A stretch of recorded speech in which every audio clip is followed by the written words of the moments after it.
I look like a buffoon. A rich buffoon. Once more, are you certain you're all ready? Yes. Let's get this over with. Follow me then.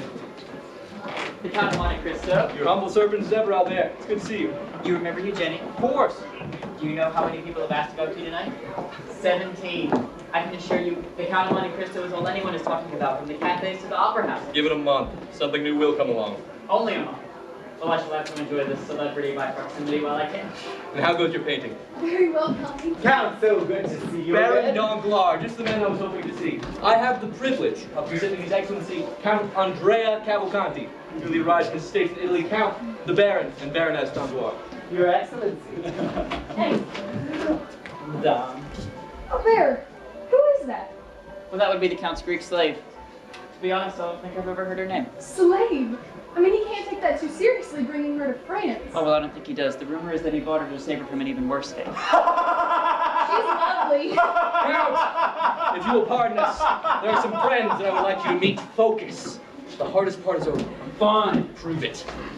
Count, this is the young gentleman I was telling you about. Albert, the Count here, is eager to hear about your adventures in Rome. The name Luigi Vampa is famous all over Italy, and they're always hungry for new tales of his exploits. Monsieur de Monte Cristo, may I have a word? Of course, Baron. Who is this gentleman? You heard? His name is Cavalcanti. Yes, but I'm afraid. Of course. Imagine you know little of the Italian nobility. The Cavalcanti are all descended from princes. Has he any fortune? An enormous one. And what does he do? Tries to spend it. Indeed, I invited him here and hoped that he might do business together. What brings him to Paris? I believe he intends to marry, Baron. Marry who? Whomever he chooses, I would imagine. There are no shortage of likely candidates. Count, Albert tells us you've spent a great deal of time in Sicily. You have a house here, right? I do, yes. I've stayed there for 20 years or so, I was told. The garden requires the most work, but I am fond of my grass and shade. It hasn't been occupied for as long as I can remember. I mean, it was always quite melancholy to look at, with all the doors closed and the blinds closed and all the weeds in the garden. You know, you remember, Albert, we used to create stories of how the house was haunted and horrible crimes had been committed there. The same idea crossed my mind the first time I saw it. And yet you chose to stay. Who can account for taste? The walls seemed to me to breathe sadness, and I thought I might stay a while and breathe it with them. The windows themselves seemed to look down and say, "We have seen." Of course, you can imagine my shock when I discovered they weren't lying. No.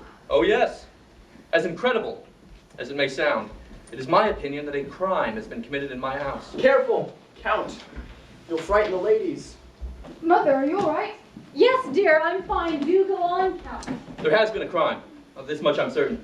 I had the earth in the garden dug up and fresh mold put in. While digging, my men uncovered the broken remnants of a box, in the midst of which were the skeletal remains of a newly born infant. Really, Count? The story is too much. What makes you think it was a crime? How is it not a crime to bury a living child in a garden? Living. If we're already dead, why bury it there? The garden is no cemetery. I wonder what is done to infanticides in this country? Their heads would be promptly cut off. Oh, certainly. I'm sorry, I must. See, Count? I must go. I told you would frighten the ladies. That's carriage. Of course, dear. Mother, are you all right? Yes, dear, I'm fine. I just need some air. Was the Count's story really that frightening? He is a vivid storyteller. Where is your father? He's fetching the carriage. Eugenie, dear, give my apologies to Albert and his family. I'm just going to take a ride to collect myself. I'm feeling better already. You're sure? I am. The carriage is coming and you go on ahead.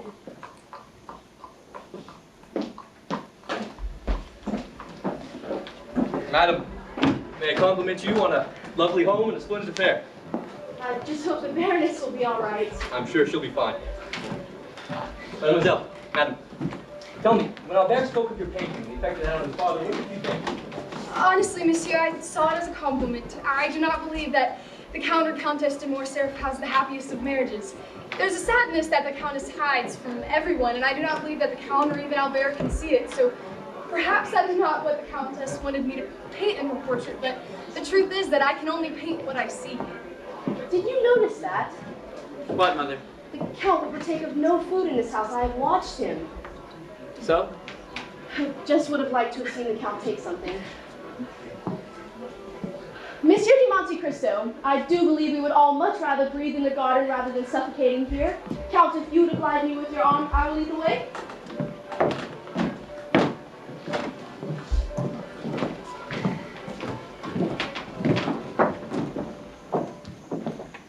Do you know where I'm leading you? No, madam, but you see I make no resistance. Albert tells me you spent a great deal of time in Sicily. Our French grapes cannot compare, I know, but you must make allowance for our northern sun. Do you refuse? Pray excuse me, madam, but I never eat muscatel grapes. Really? You know, Count, there is a beautiful Arabian custom which makes eternal friends of those who have eaten bread and salt together under the same roof. I know it, madam, but we were in France. We are friends, though, are we not? Of course we are friends. Why shouldn't we be? That young and lovely woman, she is your wife? She is a slave, madam. I bought her at Constantinople. There's no one else, then?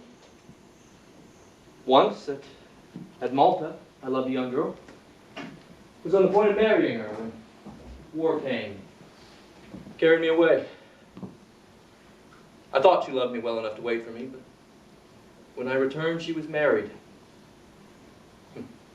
This is the story of most men who have passed 20 years of age, I know. Perhaps my heart was weaker than most, and I suffered more than they would have done in my stead. Who can say? And did you ever see her again? Never. I never returned to the country where she lived. To Malta? Yes. Malta. And do you still hate her? Hate her? No, not at all. Why should I? Forgive me, madam, it grows late. I must take my leave. Take some. Madam, I told you, I never eat muscatel grapes. Good night.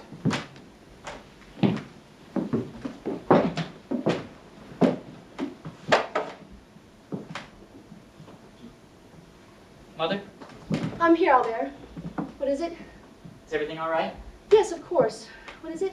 Well, the guests are looking for you. Of course.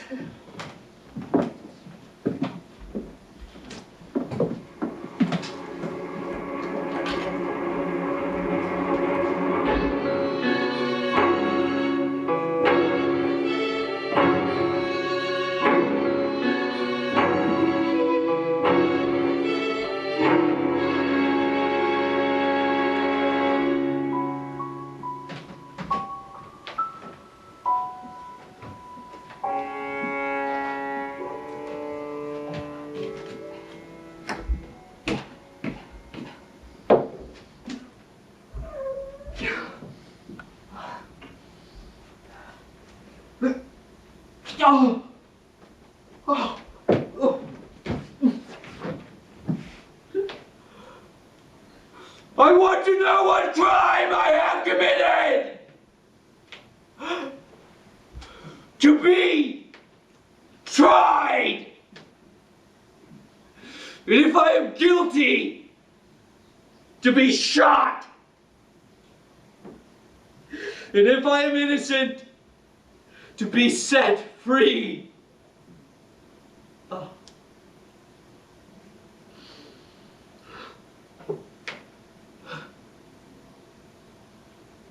Sometimes, in my voyages, I would see the heavens overcast, the sea rage and foam, a storm arise, and like a monstrous bird, beat the horizon with its wings. Soon the sight of the sharp rocks and the fury of the waves would announce the approach of death, and death then terrified me. I used all of my skill and intelligence as a man and a sailor to struggle against the wrath of God. But I did so because I was happy. Because I had not courted death, because I was unwilling that I, A creature made for the service of God should serve as food for the gulls and ravens. But now it's different. I have lost all that bound me to life. I die after my own manner. I die exhausted and broken-spirited. Death smiles and invites me to repose. Who talks of God and despair at the same time? What? That sounds like the voice of a young man. What is your name? My name is prisoner number 34. Who are you?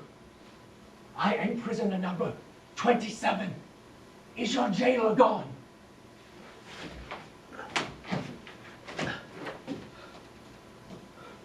Yes? Where are you? A moment, and you shall see.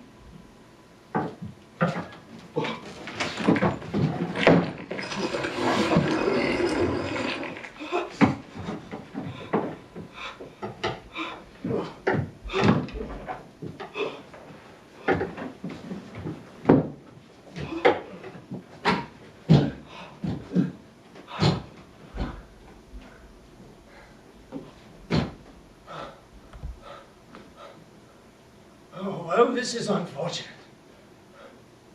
I have obviously dug in the wrong direction. Who are you? How did you come here? Did you mean to escape? How did you get off the island?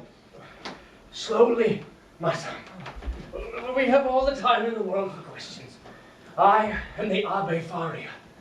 I've been imprisoned here in a chateau d'if for 10 years. I've spent much of that time thinking over all the most celebrated cases of escape on record. They've rarely been successful. 10 years? Yeah. Have you been digging that whole time? Of course not. I spend most of my time studying. Studying? They allow no books. I had nearly 5,000 volumes in my library at Rome.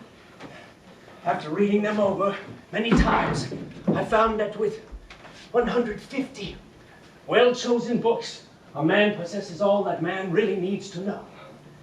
I devoted 3 years of my life to reading these 150 volumes until I knew them nearly by heart. So that, since I have been in prison, a very slight effort of my memory has enabled me to recall their contents as though the pages were open before me.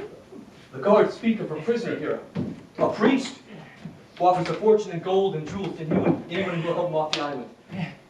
They say he's mad. I suspect I am that fellow. I have been accused of it often enough. Do you really have a secret treasure? Whatever answer I gave you, would you believe it? But tell me, what is your name? And what brings you here, my young friend? My name is Edmond Dantes. How I came to be here, I never knew. I was accused of possessing some sort of a package which somehow made me a supporter of the usurper Napoleon Bonaparte. The Crown Prosecutor said it was nothing, a mistake, but I've been here for 6 years. 6 years is a long time to be a mistake. You don't believe me? Well, I didn't say that, but I suggest to you that, guilty or not, no one comes to the Chateau d'If by mistake. Is there anyone to whom your disappearance could have been useful? No one. I was a very insignificant person. Your reply employs neither logic nor philosophy. Everything is relative, from the king who stands in the way of his successor to the employee who keeps his rival out of a job. What were you before? I was about to become the captain of a ship, about to marry a beautiful girl. Could anyone have had any interest in preventing the accomplishment of these things? Ah, there is someone. And by your look, I imagine you thought of him as a friend. There were two of them. Fernand and Danglars. I saw them the day before I was arrested. Were they alone? No. No, there was a third one. A man I knew by sight named Caderousse.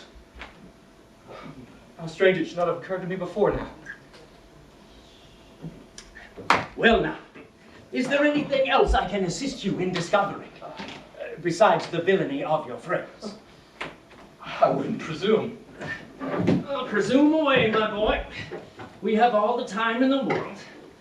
It'll be another 10 years at least before we can dig our way to the sea from here. Although it is likely I'll find the usual way long before then. The usual way. Yeah. I'm old, Edmond.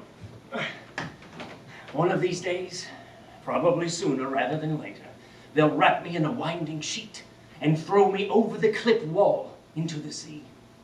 No guest of the Chateau d'If has ever departed by any other means. Thankfully, I have books enough to keep me occupied between now and then. Would you teach me some small part of what you know? Teach you? If only to prevent you from growing weary of me, I can well believe My so boy. learned a person as yourself would. My boy! I only worry that we will run out of subjects. Well, there is only so much I have to teach. Once you have mastered mathematics, physics, history, philosophy, literature, art, Latin, Greek, and the 4 or 5 modern languages with which I am acquainted, you will know as much as I do myself. When can we begin? What will you teach me first? Everything.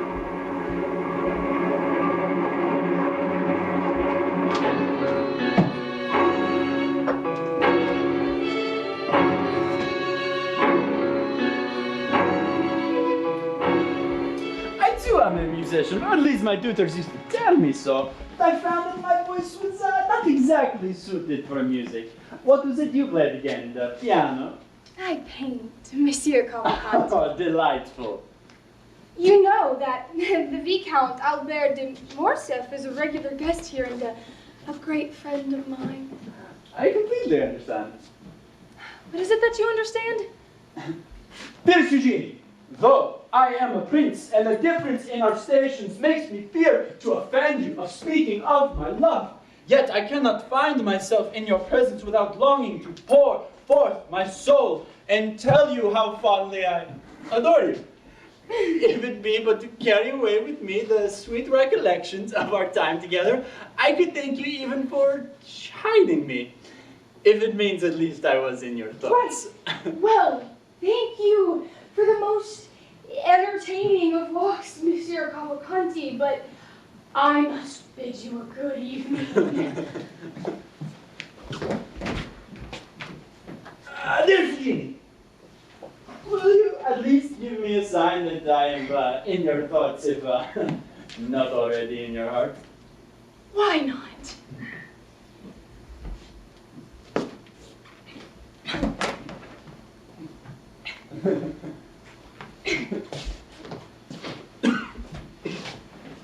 Are you not rather young, Monsieur Andrea, to think of marrying? I think not. In Italy, the nobility generally marry young. Life is so short that we ought to secure happiness while it is within our grasp. But how is it that your patron, the Monsieur de Monte Cristo, did not make the proposal for you? The Count is, doubtless, a delightful man, but inconceivably peculiar in his ideas. He has declared that he has never taken the responsibility of making proposals for another, and he never would. But he will answer any questions you may have for him. Well, if the Count of Monte Cristo speaks for you, who can speak against? May I hope, sir? Commend me to your patron, won't Oh, you? certainly.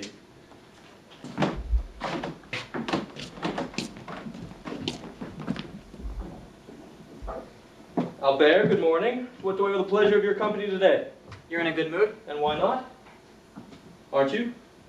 Well, to be honest, Count, I can't decide. I don't know whether to be cross with you or to thank you. What do you allude? To the installation of my rival at the Danglars? Your rival?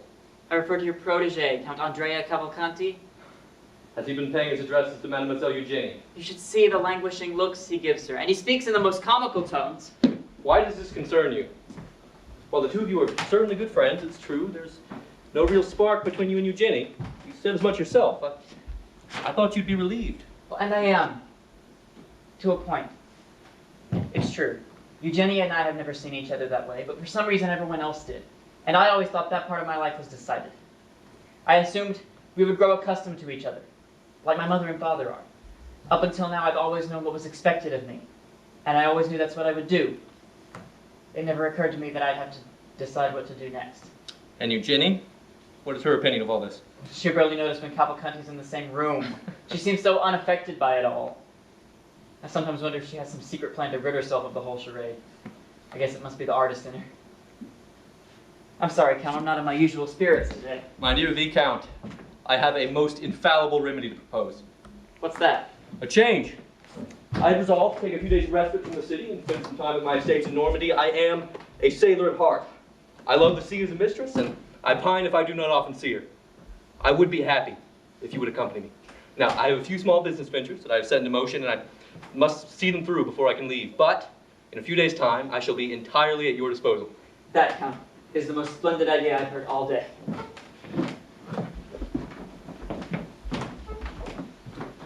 I wish you'd come to me sooner. I tried. It's not as easy to get away from my family as it once was. What exactly did this Count de Monte Cristo say? I couldn't listen to it all. He had every detail exact except... Yes. Gerard, he said the child was buried alive. Why would he say that? Did this man give you any reason he suspected you? He didn't say anything directly, but can there be any doubt? Without evidence, there is nothing but doubt. But how do you explain it? It was all just as he said, right there in the very same house. You say this man has business with your husband. Is it possible that the Baron is finally putting his foot down? You know he'd never do that. He's willing to be cuckolded so long as he can use my family's connections to boost his social standing. You find that amusing? I find it pathetic, actually, but also practical. You could at least act jealous. Of the Baron Danglars, he's a little more than a toy to you. Perhaps, but he does have a gift for attracting money. Not lately. Some era of judgment involving Spanish funds. A telegram from a normally trustworthy source provided bad information. The timing could not be worse. The Count of Monte Cristo has already withdrawn over $1 million, and my husband has had to call in several debts to cover it. You hear everything, don't you? If it's worth knowing, yes. And yet, you've heard nothing about this man. On the contrary, order a report on the Count of Monte Cristo as soon as he arrived in Paris. The accounts of his exploits would make a fine novel. He arrived here from the south of Spain barely a week ago. Before that, Florence, then Rome. His title is Tuscany, but the man himself is English, according to one source, Italian to another, and some place his origins somewhere in the Far East. His business dealings span the continent from London to Constantinople and trace back to the purchase of an island of Monte Cristo 10 years ago. And before that... What? Before that, nothing. There is no record of this man. He doesn't exist. Gerard, you don't think Monte Cristo could be telling the truth, do you? Because even after all this time, I thought there was a chance our child would live. Hermione, I told you before there was nothing you could have done. I never even saw him. Promise me something, Gerard. Monte Cristo, you'll take care of him, won't you? Of course. I'm afraid of him, Gerard. Then I should have something to do about it. Shit. Gerard, not here.